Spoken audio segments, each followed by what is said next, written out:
in your compound, being exposed to the sun, and you know why we say you should be exposed to the sun, right?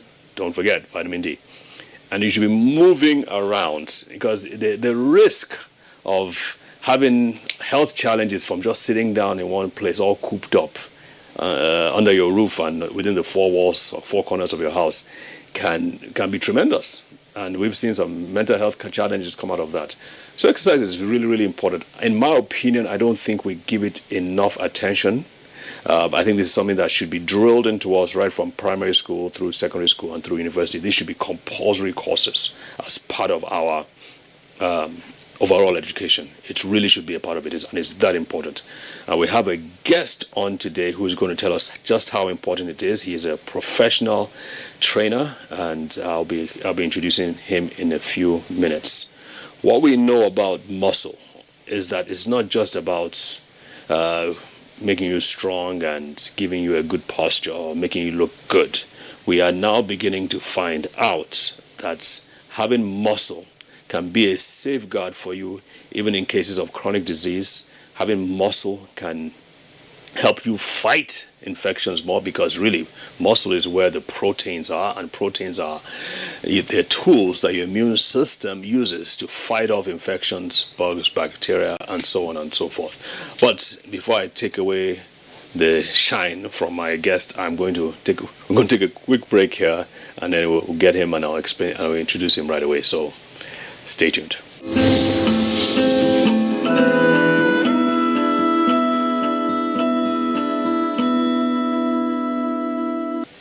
All right, welcome back. With me in the studio today is the recreation manager of Transcorp Hilton Hotel, Mr. Israel Oludare. Yeah, welcome to the show, sir. Thank you. It's my pleasure to be here. Obviously, we can't shake hands, but social distance. I hope the social distance is enough. I think it's enough. And just don't speak too loudly, because you know what they say about droplets, right? But you know what? For a while, I always thought you were Igbo. It's not strange to me. I hear that a lot. A lot of think I'm Igbo, but I'm not. I'm full-fledged Yoruba. From where? I'm from Ekiti State. No yeah, way. I'm telling you. Father, mother, Ekiti You're State. kidding. My dad is from Ekiti, but my mom is from Ogun State, so really? I'm mixed. Okay, you're my brother. Yeah, my brothers. That's interesting. Can you imagine? I never knew this. This is crazy. Yeah. Okay, so welcome. Let's start with this. What does recreation manager actually mean? With the property I manage, Yes. recreation manager, I manage all the recreational facilities for the property. We have a gym, we have a swimming pool, basketball courts, squash courts. So my responsibility is to manage and ensure our guests are happy, and they'll be glad to still come back to us. And I also have a team that I also manage to ensure that we give the best service to the people that come around.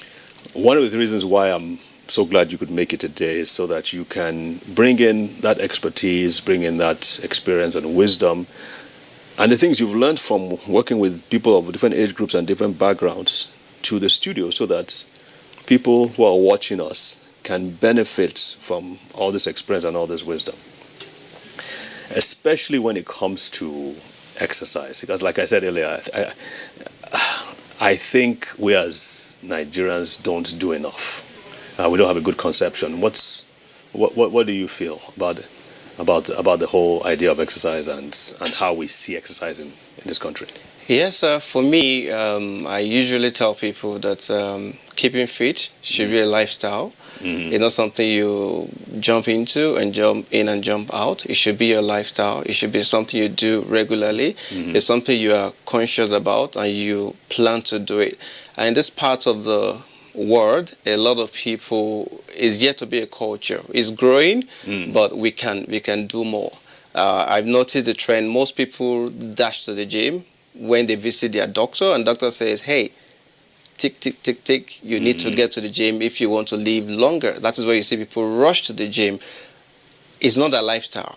Right. It's not what they love to do. And I've seen people come in, and after like 2 weeks, because of the initial discomfort, the initial pain, they go away again. So it's not yet a lifestyle, but the best way to go about it is to make it a lifestyle, make it something you love to do and you want to do. Absolutely. Yeah. Absolutely. And that's, like I said, starts from at an earlier age. Sure. All right. So what other than the scare from the doctor, like maybe the person almost had a heart attack, or they looked at the blood test and say, this is very, very serious. You need to lose weight. Okay. What are the reasons for which people come to you? Basically, a lot of people come to the gym because one, they want to lose weight. Oh, okay. When people get overweight or getting obese, or doctor says your cholesterol is high, but they come to the gym and say, okay, I need to lose my belly fat, I need to shed some weight. So basically, that's one reason people come. Another thing is, some ladies come to the gym and say, oh, I'm going flabby everywhere with the Christian mother. So they want to firm up. We call it Christian mother, where people do like they see the jiggles. So they come to the gym because of that. I know if you work out regularly, there's this confidence it gives you. Yes. There's this boldness it gives you. So a lot of people want to come here and say, okay, let me share some weight so that I can look good. Yeah. So people have different reasons why they come. So these are just little reasons why people visit the gym. More males or females? I mean, this is one. It's mixed. But I think more females. More females. Yeah. Why? I guess females are more conscious about their look than the men. No. So if they are adding weight, the clothes are not fitting, then they see their friends slaying and look, they want to lose the weight. But sometimes men don't care. So it is what it is. So true. So true. I mean, one lady gave me she said one of the reasons why she doesn't go to the gym is that after spending 50,000, 100,000, 150,000 on her hair, whether it's Brazilian or Thai or whatever it is, it's like hard to now go into the gym and now guys are sweating and it just ruin their hair. I mean, we hear a lot. we see that a lot. But for me, which is most important, your health or the hair you carry? Exactly. So you people are hearing that, Abi? You really have to focus on figure it out. Do something you can maintain your hair, but at the same time you have to get into your health. Yeah. How many times a week would you say at least? And we're getting to the point about. I want to talk about the older age groups, especially 40 and above, because in my opinion, okay. You get to be about. I mean, you get to your height of your powers, and we're going to do a talk on aging and its effect on the body. It's going to be called the Death March. Death March. I know it doesn't sound too good, but in my opinion, when you get to 30 is when everything begins to level out. All your natural strength, your muscles that normally are formed and all that, you're not going to get much of that going up anymore. It's like you plateau. And then by 40, in my opinion, things begin to actually go down. That's when the eyesight, you start having problems with eyesight, have problems with sleep, problems even staying awake, and so on and so forth. What's your own experience? I personally feel, as you said, most people start doing the turnaround when they get close to 40. When they're driving and they can see clearly, they are behind the system, they can see clearly. Yeah. They notice that strong guy is not as strong again. Right. A lot of people start doing a turnaround to, what do I need to do? But for me, it's like been better for every one of us to start early. So even when you get to 40, get to 50, you're still, I've seen a lot of people, even 60, are still strong, are still pushing. Now you can't compare somebody who has made fitness a lifestyle, been working out through his life for 30, 40, 50, and somebody who at 50 just want to start. I haven't said that. It is not too late to start. True. It's not too late to start, but it is best to start early. You need to catch yourself young, and start exercising very early in life so that when you're 50, when you're 60, when you're 70, you're still strong and agile, no health issues. Absolutely. Yeah. Absolutely. So what are some of the exercises? I know exercise, there's anaerobic exercise, there's aerobic exercise, and then there's what is known as strength training. Mostly anaerobic, just categorized around the strength training. Is part of anaerobic. Yeah. Quickly explain what all that means, and which one is more? Is there one that is more important than the other?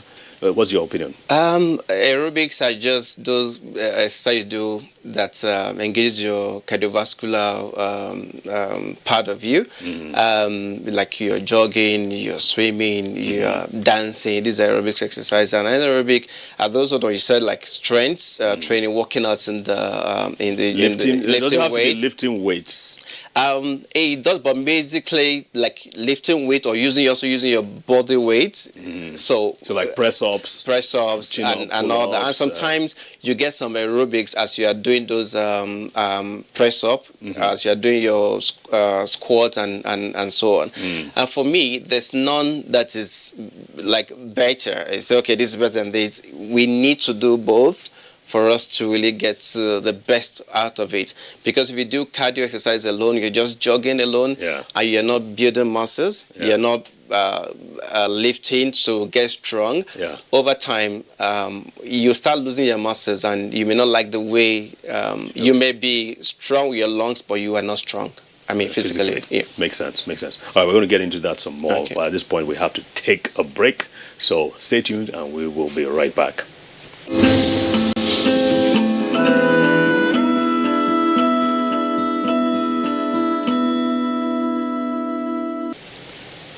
All right, welcome back. We're talking about the different kinds of exercise, aerobic and anaerobic, and I feel we really need to treat this well. And also want to talk about why is exercise so important. I know we kind of skirted over it, but I think we need to go into it in depth.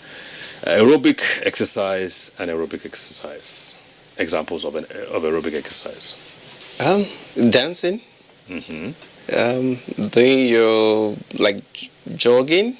These are aerobic exercise. You run in place, jumping jacks. These are aerobic exercises. And then now with TV and YouTube and internet, people can actually follow do all the Zumba and the step aerobics and all those other things. What do you call that? Insanity. There's one called Insanity. By Shanti. Shanti. There you go. It's really insane. Okay, so those are exercises. How long?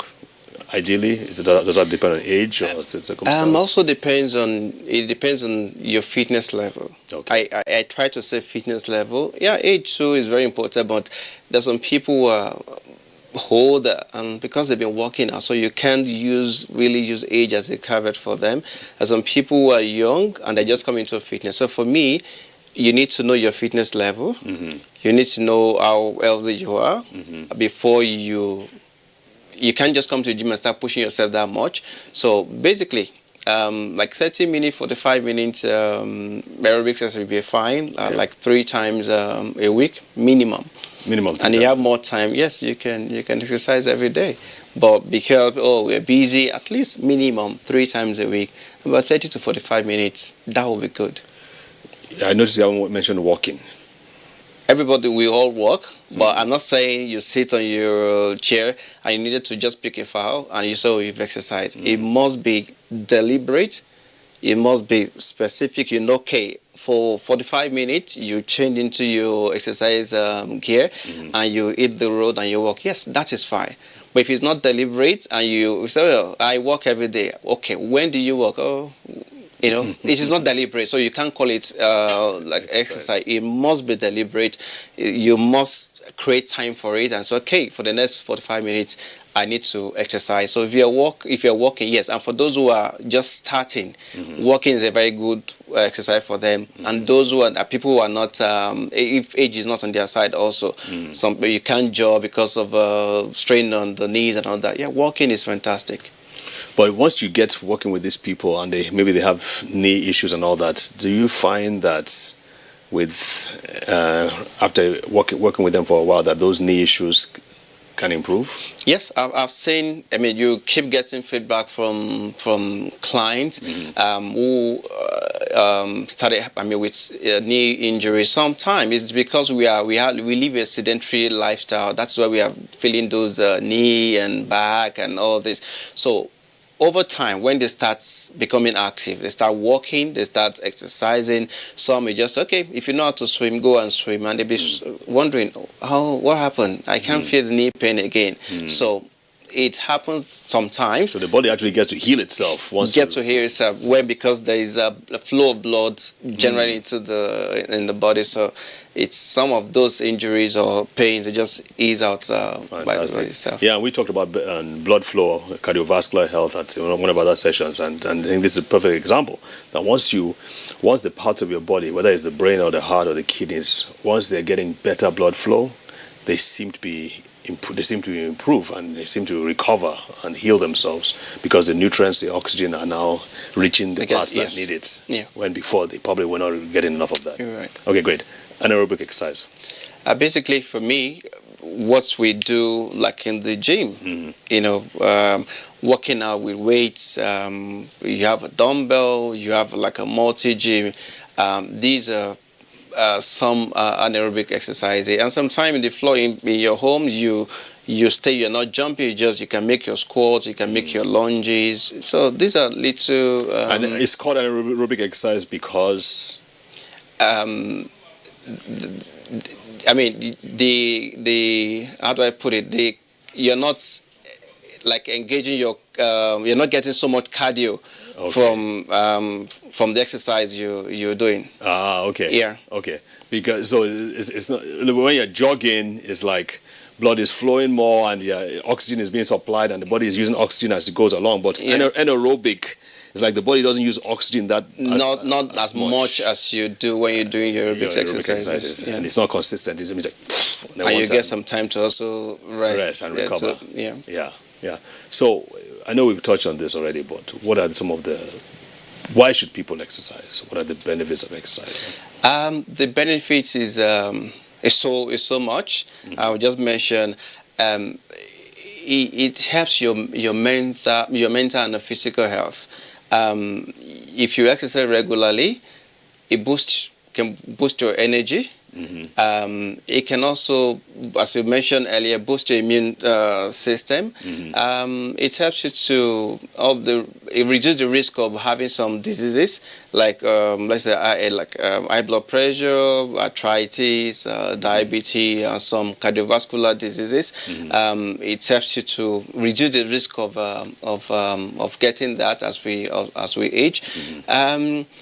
For me, I also say it can also boost your confidence, because if you work out regularly, you look good, you feel healthy, and you can always walk with your head high. It boosts your confidence.